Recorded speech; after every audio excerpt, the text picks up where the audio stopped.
I'm asking the bigger question of who am I?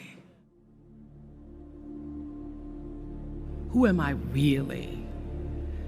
My answer is I am God's child. I am that which is born of all that is. I am, as Pierre de Chardin said, a spiritual being having a human experience, come trailing the breath of the ancestors yet, but trailing the breath of the angels, and understanding that because I am connected to the source of all that is possible for me. And what do I want? I don't want to just be successful in the world. I don't want to just make a mark or have a legacy.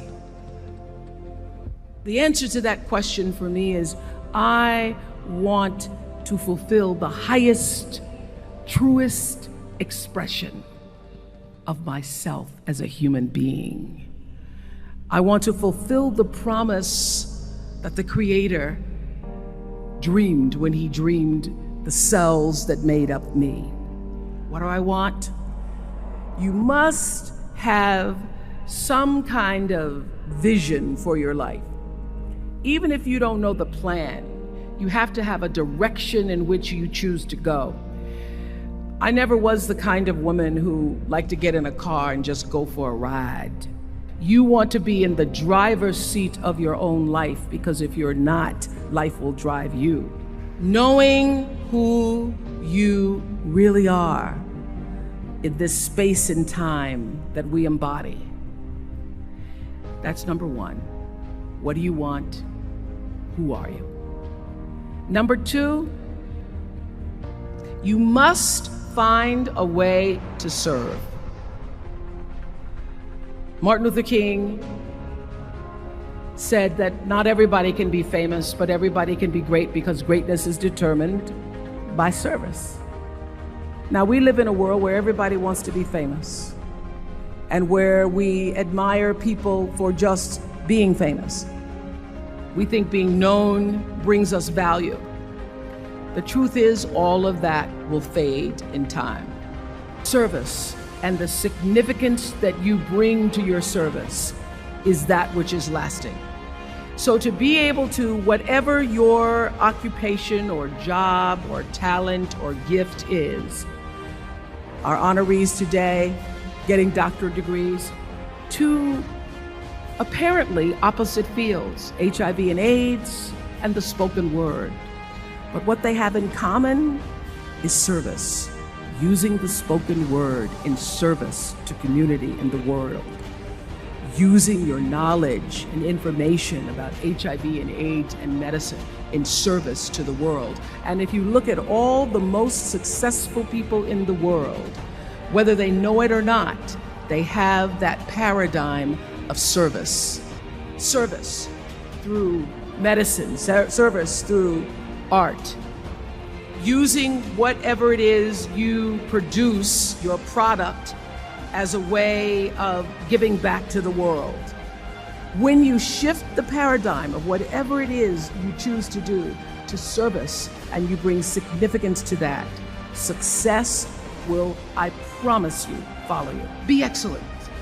Let excellence be your brand. Everybody talks about building a brand. I never even knew what that was.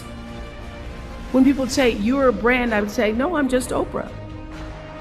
What I recognize now is that my choice to, in every way, in every example, in every experience, to do the right thing and the excellent thing is what has created the brand. Years ago, I did an ad for Revlon for an ad they were doing called Unforgettable Women. And what I know is that when you are excellent, you become unforgettable. People remember you, you stand out. Regardless of what it is, you become an unforgettable woman. And that is what we all want. We want to be unforgettable and not forgettable. So doing the right thing, even when nobody knows you're doing the right thing, will always bring the right thing to you. I promise you that. Why? Because the third law of motion is always at work. For every action, there's an equal and opposite reaction.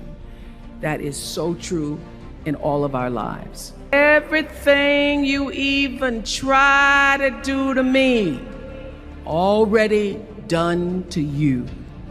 So you don't have to worry about revenge or getting back at somebody, making sure they pay.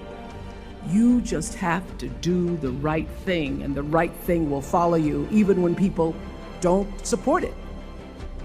I remember many times on my show. There are many shows y'all never saw. And the reason you didn't see them is because I got the last vote. The most important thing I have come to know in doing the right thing and making the right choices is understanding what we talked about yesterday. All of you leaving here have the potential for enormous success.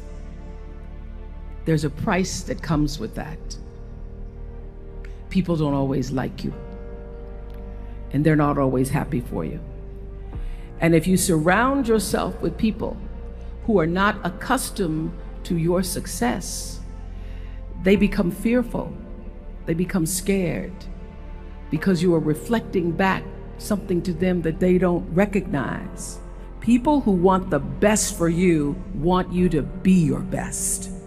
So my greatest advice to you is to surround yourself with people who are going to fill your cup until your cup runneth over. I'm so full, my cup runneth over. And to know that once your cup runneth over, you cannot spend your life with your gallon-size offerings, offering them to pint-sized people. You have got to surround yourself with gallon-sized people who can hang in the same company with you, so that you're not offering your gallons to those little pints out there who can't hold it anyway. The biggest choices begin and end with you, your internal big questions. Who do I want to be in the world? My relationship to source energy, to all that is God. Your experience of that which is all life, which is divine and universal. Being connected and aligned with that. When you are tuned in and charged into that, whenever you feel empty, you go inside yourself and you connect to the source, and you know that all things are possible.